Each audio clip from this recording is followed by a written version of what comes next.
clip of a Chiloni news reporter. I don't know if you saw this. He was just, reporting on the news. And in the middle, he said, we have to give thanks to Hashem. He puts on a kippah, puts on a yarmulke, and he takes out a Tehillim, and he says Tehillim Kuf, which is Mizmor L'Soda. We say it every day, a song of thanksgiving. He reads it, takes off his kippah, then goes back to the news. So it's Baruch Hashem. We talk about the Pintel Yid, the spark of the Jew that is within every single Jew, and it's an amazing thing. In a way, that's kind of the bracha of all of this, that it can bring people to tshuva, it can bring people to appreciate the chesed of HaKadosh Baruch Hu. It is obviously a very frightening time for many, many people, although there are different levels. In fact, somebody called up to complain that Friday night when the sirens went off. The Ohr Somayach Bachrim left the dining room and they wanted to watch the missiles get intercepted in the sky. And this person demanded to know if that's the yeshiva's official policy. I said, well, no, it's not the yeshiva's official policy. We have instructions on the wall, but guys do what they do. And some people want to be daredevils. I wouldn't automatically encourage it. And people, there have been some casualties here in Eretz Yisrael too, in this course. But overall, HaKadosh Baruch Hu's rachamim has been very, very, very great. And that's why, in addition to the Shir Hamalos, which is asking Hashem to help us in times of difficulty, we have to be kailel with it, Mizmor L'Soda, a song of thanksgiving, that within all of these surahs, there's a tremendous amount to be grateful for. And we have to remember that. Okay, and B'ezras Hashem, the downfall of Rishaim. Again, we don't rejoice personally in Rishaim suffering. This is we see from Paro. But we do rejoice when an evil gets defeated in the world, and the downfall, hopefully not just the nuclear program, but the whole regime. If it is destroyed, if it is simply taken away, that would be a great act of loving kindness, not just for the Jewish people, which of course it would be, but it would be a tremendous tova for the world as well. And this is what Shlomo HaMelech says, Be'ibad Rishayim Rina. When evil is destroyed from the world, that is a cause for rejoicing. That is a great, great cause of simcha. So again, it's not a personal joy at anybody's suffering, and we hope that the Iranian people, as people, do not suffer that much. But we could get rid of, b'siyata d'shmaya, get rid of the malchus harishah in the world, that would be a wonderful, wonderful thing. Okay, so now we continue the book of Shoftim, and now we're up to story number 2, which once again, even though it's at the very end of the book of Shoftim, once again, Seder HaOlam puts it all the way in the beginning, after Yeshua ben Nun died, during the 7 years of foreign domination of Kushan Rishasayim. And this story is, as bad as Pesel Micha was, this story is even going to be worse. And this is the great, great, great tragedy of Pilegesh Begiva, the concubine in the town of Giva.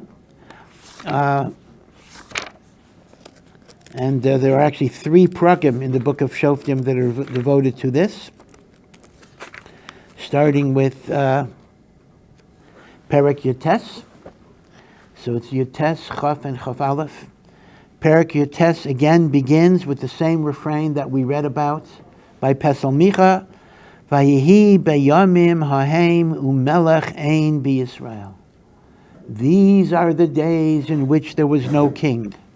And again, the reason this is put in there is to illustrate that it was a lawless society, a society without moral restraint.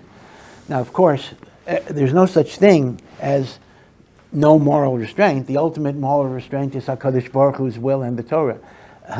But the point is that it's often the case that because of the Yetzer Hara, if there isn't an authority that can enforce the laws of the Torah, like today, people go off the derech. People go off the derech for all sorts of reasons. It reminds me a little bit of, they tell a mice about the Kotzker Rebbe. The Kotzker Rebbe was a great, great, great Talmid Chacham and a great spiritual leader. But the Kotzker Rebbe was different than most human beings, different than most Gedolim. very volatile, very controversial, very enigmatic character. For 20 years, he remained in isolation. He wouldn't go out. And every once in a while, he would go out, and Hasidim would literally be waiting for years that maybe they'll see him. And he would just say, it stinks here, and he would go back into his seclusion. But at a time when the Kotzker Rebbe was a little more active, so he had an open house. People would always be coming in, and a lot of things would be missing. Menorahs, Kiddush cups, Svarim, people would take souvenirs. People would just, right? So he had a shamish. He had like an attendant who was in charge of the house. And the shamish was once complaining in a loud voice to somebody, well, why shouldn't people steal? Everything's open, everything's hefker. Why shouldn't they steal? So all of a sudden, he hears a voice from the private chamber of the Kotzker Rebbe, who like almost never went out, and said, why shouldn't they steal? Because HaKadosh Baruch Hu says in the Torah not to steal. That's not enough. But Elamai, it's sometimes not enough. Remember, the Gemara says, I don't remember if it was Rav Yochanan ben Zakkai or Rav Yochanan the Amar. I think it was Rav Yochanan ben Zakkai. That before his death, the Tana, Rav Yochanan ben Zakkai, so the Talmidim asked him, give us a bracha, Rebbe. So what was his bracha? May you have as much fear of Hashem as you have fear of Bnei Adam. May you fear Hashem as much as you fear human beings. So they said to him, that's the bracha you're giving us? I mean, we want to be in a higher madrega. He says, no, not at all. He says, when a person is about to do an Aveira and he sees somebody watching him, he's not going to do it. But when somebody is not watching him, even though Hashem is watching him, he's willing to do it. Elamai, on some level, we have more fear of man than we have fear of God. Makes no sense. Rationally, you can't even explain it. Why is that so? But that's the reality. There's plenty of stuff that we would never, ever, ever do in front of another person watching us. And yet we do it even though HaKadosh Baruch Hu is watching us all the time. That's kind of human nature. And that's what the book of Shoftim is making the point. When there's no melech, when there's no authority, then anything can happen. The fact that Hashem gave you commandments, and Hashem gave you mitzvahs, and Hashem gave you Torah, and there's an ultimate schar v'onesh, somehow that does not affect us as much as human beings that can enforce. Yeah. Could there be a reason to say that because Hashem is more forgiving of sins than people? That might be a possibility, although that's kind of a mistake. But a person might say, hey, God is, really nice, and God's going to forgive me, so I don't have to be so afraid. Well, okay, that might be. That might be the mistake that people make. But it is a mistake, because although it's true that HaKadosh Baruch Hu is indeed full of mercy, full of compassion, and HaKadosh Baruch Hu accepts sincere tshuva, but there's still going to be accountability. Now remember, the idea of Gehenna in Judaism is not so much about punishment. Gehenna, which is real, is about rectification and purification. So in order for us to go to Olam Haba, if we have Averos, we need to get fixed. And the fixing is very, very, very painful. I always think of the analogy to physical therapy. If, God forbid, somebody broke their legs, very severe fractures, and they have to learn to walk again. That's very painful. I mean, if you go to places that are physical therapy clinics and people learning to walk, you will hear them screaming and crying and begging, put me back in bed. Put me back in bed. I can't do this anymore. And their family, with tears in their eyes, are going to say, you got to keep going. You got to keep going. It's a very, very tragic, very emotionally powerful difficulty. So look at Gehenna that way. I think it's a positive way to look at Gehenna. Gehenna is a very, very painful process. But the point is not to punish and to hurt. The point is that Averos cripple us. Averos spiritually make us unable to receive the light of Hashem in Olam Haba. So in ways we don't fully understand, it's a process of purification. It's a process of rectification. So it also comes out of Hashem's love. But in answer to your question, that doesn't mean a love without pain, without suffering. Gehenna is excruciating pain and suffering, albeit for a constructive, loving purpose. Think about the physical therapy. The person who forces their father to keep walking is showing their father more love than the person who says, all right, go back to bed, let's not go through this. Because you're giving your father a way of regaining that mobility. So that's something to think about. So that is why the book of Shoftim emphasizes again and again and again, there's no melech, everybody does what they want. And now we introduce the story of Pilegesh Begiva. Yeah. Did that change when there was a king? Yeah, well, that's a very good question. Because obviously, theoretically, a king might be a wonderful, wonderful thing if the king is Moshiach, or the king is David HaMelech, or the king is Chizkiyahu HaMelech, or Yoshio HaMelech. We've had some good ones. And indeed, the book of Malachim records that those good kings brought many, many Jews back to Torah and mitzvos. On the other hand, it's equally true that we've had quite a few bad kings. Kings who themselves were guilty of Averos, and kings who at a minimum tolerated the Averos of other people. So it's really misleading to say that all of these Averos happened because there was no king, because many Averos happened even when there was a king. So I think we have to understand that Shmuel, who of course wrote the book of Shoftim, and remember, Shmuel himself was against them asking for a king because he saw the problems. But he's referring here in these psukim to the ideal, meaning a king who ideally follows the Torah could have stopped a lot of this. But Ein Achinami, a lot of human beings did not, a lot of human kings did not follow the Derech HaTorah, and as a result, the institution of monarchy is very, very mixed. Certainly most of the Malchei Yisrael, the northern kingdom, were Rishoyim, and in Malchei Yehuda, it's like 50-50, 50% we're not so righteous. So it's a very, very mixed record. Okay.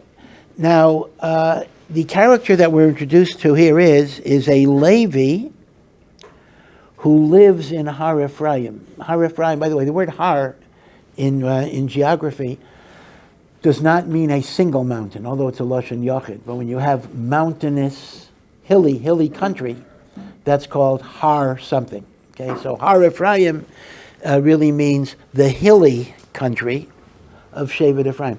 So it's interesting, both stories start off with the same geographical locale. If you remember Micha or Michiyahu, who made the idol, or at least commissioned the idol, is from Har Ephraim, right? And here we have another person from Har Ephraim.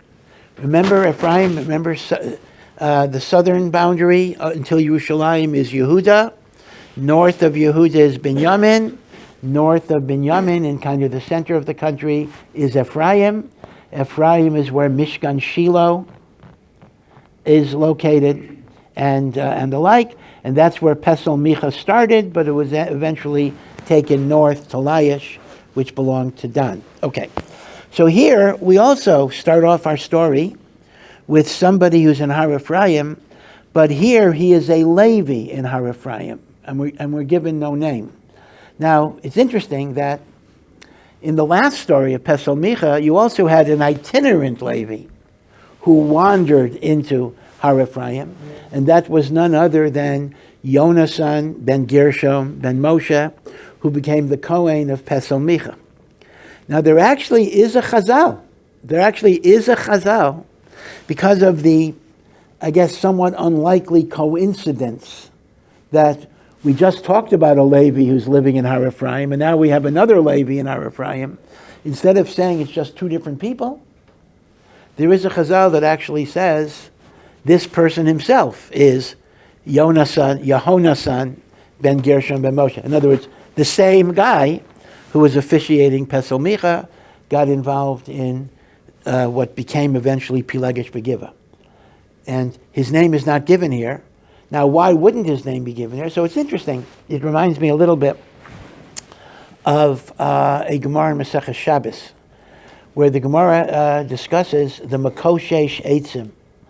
The Makoshesh Eitzim is the guy that gathered wood on Shabbos, and he was executed, and his name is not given. And Rabbi Akiva wanted to say the man who was executed for gathering the wood, he was Solafchad. And that's how Solafchad died, and that's what the daughters of Solafchad mean when they say, our father did not die in the Korach rebellion, our father died because of his own sin. And Rabbi Akiva wants to say that sin was the Makoshesh Eitzim. So on that, the Chachamim said to Rabbi Akiva, Akiva, as they would call him, either way, you're in trouble with Hashem.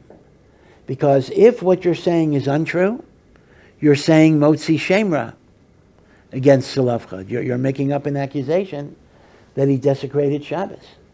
And if what you're saying is true, if the Torah didn't want to tell you who he is, because this was a shameful thing, then why are you revealing what the Torah wanted to keep secret? The Torah, apparently, they argued, did not want to embarrass this person or his family, so it kept his identity secret. Even if what you're saying is correct, you shouldn't be Megala. L'maisa, the Meforshim say, what would Rabbi Akiva's answer be to that? So the Meforshim say, Tosfos brings in Bava Basra that Rabbi Akiva held that the Mekaishesh's kavana was l'shem shamayim, because right after the Chet HaMeraglim, in this week's parsha, right after the Chet HaMeraglim, there were Jews who thought we don't have to keep the Torah anymore, because the Torah is what is the law of living in Eretz Yisrael, and we keep it in the desert only to prepare for living in Eretz Yisrael. Since we are going to die in the desert, we are not obligated to keep the Torah, because the Torah is national law. The Torah is territorial law, and it doesn't apply if we're not going to come to Eretz Yisrael. So that's a big mistake. So the Mekaishesh was Mechalal Shabbos, knowing he would die, in order that people should understand that the Torah remains binding, at least the mitzvahs that are not totally ba'aretz, even if you're not going to go to Eretz Yisrael. So therefore, Tosfos says, Rabbi Akiva had no problem in being mefarsem the identity of the Mekoshesh, because it was l'shem shamayim. But it could be, and I'm now implying it here, that the same argument the Chachamim had, that the Torah did not give you the identity of the Mekoshesh, because the Torah did not want to humiliate him, perhaps it does not give you the identity of who this Levi is, even though Chazal tell us it may indeed again be Yonasan ben Gershom ben Moshe. Now, he's living in Har Ephraim. Of course, again, to identify it with Yonasan is a little schwer, because it's true that Yonasan came to Har Ephraim, but at the end of Pesel Micha, he moved north to Laish. So are you going to position the whole story of Pilegesh Begiva like in the middle of Pesel Micha, meaning it's before he moved? I don't know. I don't know exactly how you're going to work out all the chronology here. Because if it's Yonasan at the end of the last parak is not living in Har Ephraim anymore. Yonasan is living in Laish. Unless he was a commuter. Who knows? I mean, maybe, like people commute Yerushalayim to Tel Aviv. Maybe he remained in Har Ephraim and he commuted, although I think in those days commuting was a little more difficult. Okay. So what did he do? So this man, whether it's Yonasan or an anonymous Levi, took a woman to be a Pilegesh. And the woman came from Beis Lechem, the city of Beis Lechem, which is modern Beis Lechem, which is in the territory of Yehuda, right? So he took a wife, a Pilegesh, we'll talk about that, from Beis Lechem in the tribe of Yehuda. Remember, that's where Boaz is from. That's where Yishai is from. That's where David is from. Right? Beis Lechem. That, of course, is where Rachel is buried. Right? So Beis Lechem, we know exactly where it is. And he took a woman not to be a regular wife, but he took a woman to be a Pilegesh. So what is a Pilegesh, right? So the translation in English is concubine. Halachically, what is the concept? So there is a machlokes rishonim. What is the definition of a Pilegesh? The Rambam and most rishonim simply say a Pilegesh is quite literally a woman that you take as a mistress, and there is no kedushin. There is no marriage. You don't need a get. If a Pilegesh breaks up, she simply leaves or he sends her away. So if you understand that a Pilegesh simply means a woman to whom you're not married, so is a Pilegesh halachically mutter? I mean, one is allowed to have a girlfriend that they have sexual relations with without kedushin. So the Shitas HaRambam is the following. The Shitas HaRambam is very, very clear. Any intercourse, any sexual relationship that is outside of marriage is an Isser D'Oraisa. Now, it's not a Chiyuv Kares. In other words, it's not adultery, and it's not incest. And of course, if she's a Nida, which today would invariably be the case, you have a Chiyuv Kares because of Nida. But remember, in those days, a single woman would go to the mikveh because of Tumah V'Tara. So, what is the Aveira, la halacha, of having sexual relationships with a woman with whom one is not married? Right? What is the sin? Again, I want to emphasize, I don't mean to be makel here at all, it is not a Chiyuv Misa, it is not a Chiyuv Kares. But the Shitas HaRambam it is a lo sasa in the Torah, because the Torah says, lo sia kodesh bivnei Yisrael. Kodesh, even though it means holy, means, it's a euphemism for one should not be promiscuous. So any sexual relationship outside of marriage is a lo tasa shebetayra. Which means, the Rambam says, there is no such thing as a permissible relationship of Pilegesh except for a melech. The Rambam says that one of the prerogatives that the Torah allows a melech to have is a melech can have both nashim. Nashim are women to whom he's married. And a melech is allowed to have pilagshim. But again, the Rambam makes the point that a pilegesh is not the same as a prostitute. A pilegesh is miyuchedet, meaning even in pilagshus there is exclusivity of relationship, meaning she's not with a lot of men. She's miyuchedet. But the Rambam says even if a woman is miyuchedet, it is only mutter for a melech. It is not mutter for a hedjot, because any relationship outside of kedushin is an iser d'oraisa for a hedjot. Now, according to the Shitas HaRambam, that a pilegesh is only mutter to a melech, then by definition, whenever I read of somebody who's not a melech taking a pilegesh, definitionally, that is already a prohibited relationship. So according to the Rambam, the first Aveira is already in the first pasuk, or not the first pasuk, the very first pasuk, pasuk Aleph. Vayikach lo isha pilegesh mi beis lachem Yehuda. Now, there are other shitas here. Das Yachid, sometimes people resuscitate them, maybe I shouldn't bring it up, because chas v'shalom to give a pischein peh, but there are shitas, the Ramban, that actually learn a pilegesh is mutter even to a hedjait, as long as it is miyuchedet, exclusive, monogamous, and not promiscuous. The Torah permits that type of activity. Again, the Minhag Yisrael and the Psak of the Shulchan Aruch and the Ramah is not like this shita.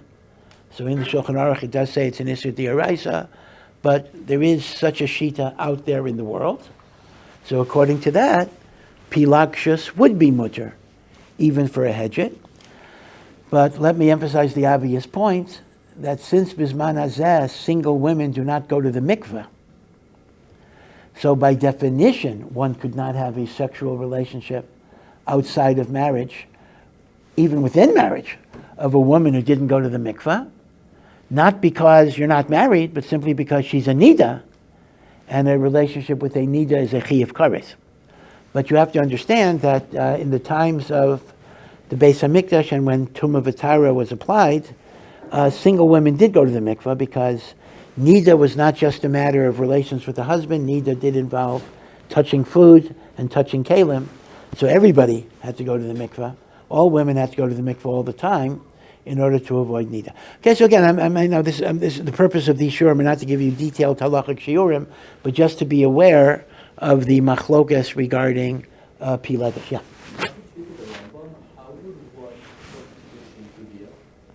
Say again?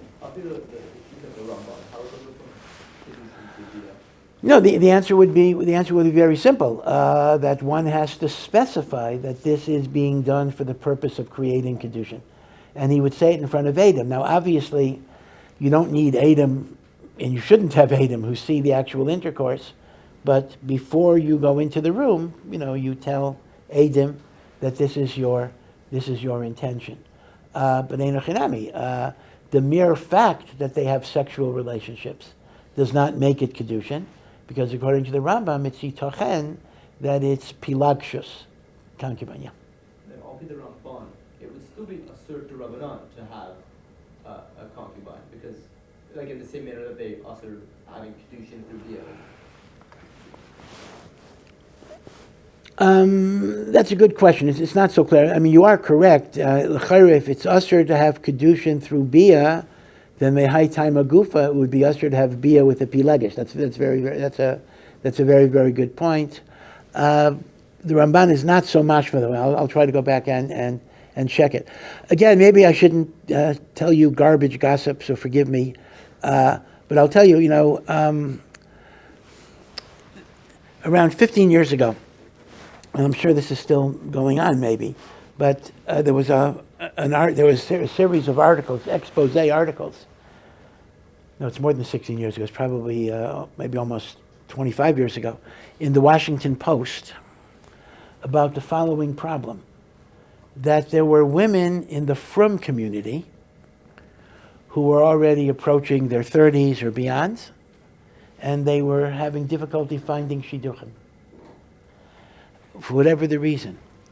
So some genius, almost like a mad scientist, came up with this idea that why don't we make these women kind of pilagshim and create relationships. First of all, Pilegesh, if you matter it, is not subject to the ban of Rabbeinu Gershom. Remember, the ban of Rabbeinu Gershom, right? The ban of Rabbeinu Gershom for Ashkenazim prohibits 2 wives.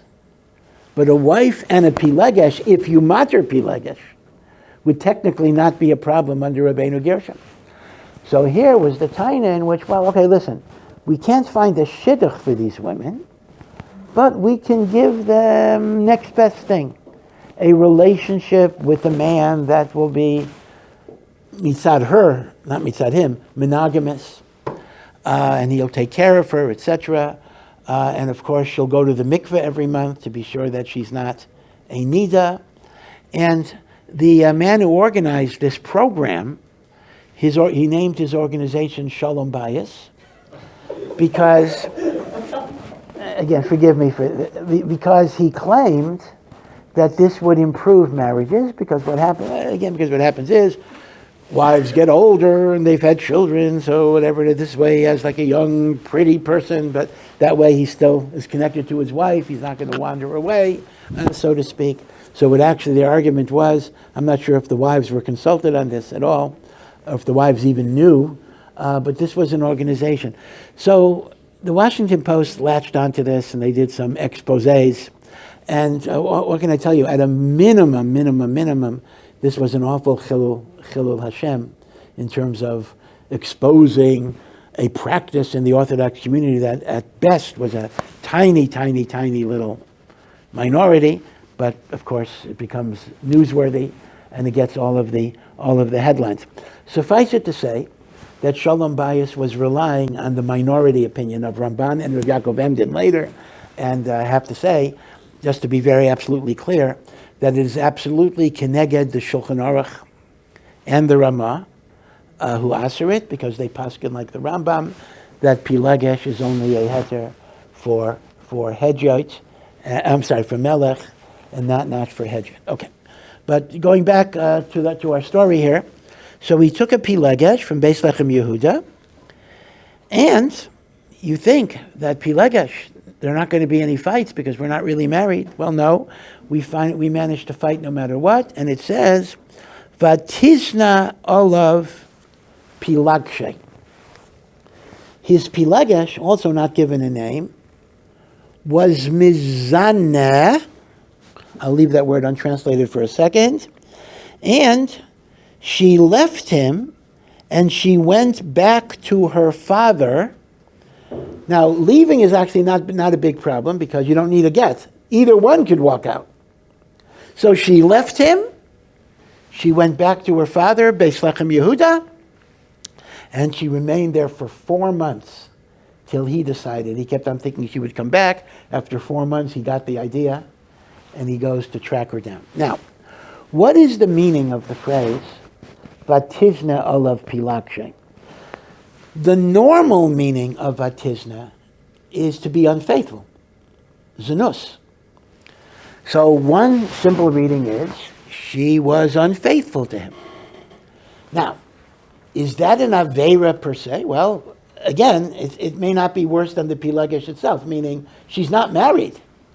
So she's not a sota, she's not a woman who committed adultery because she's not married.